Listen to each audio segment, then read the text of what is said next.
Hey there, you just bought a fifth wheel. Congratulations. Here are 5 accessories that we suggest that you add on today. The first item that we suggest here at Transcona Trailer Sales is a Solera slide topper. This is the brand that we use because they check every single box compared to their competitors, and they still have a modern and sleek design to them. The second item that we suggest here at Transcona Trailer Sales is a rear observation camera. These are very easy to install as they tie into your rear clearance lights. These cameras come with 1080p resolution, 210 hours of recording time, and a 7-inch touchscreen, which is brand new for this year. The third item that we suggest here at Transcona Trailer Sales are surge guards. These are a fraction of the cost of your appliances inside and can save you thousands of dollars down the line.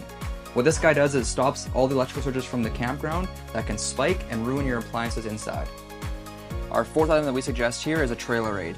These are very beneficial because you can drive up onto it or back up onto it and remove that second wheel that is flat.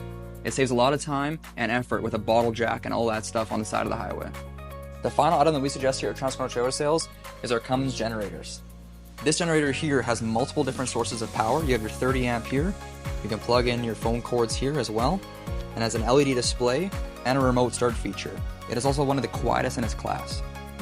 If you have not added any of these parts yet to your camper, come down and see us today at Transcona Trailer Sales. We can help you with any questions you have, as well as install time. And again, congratulations on your fifth wheel.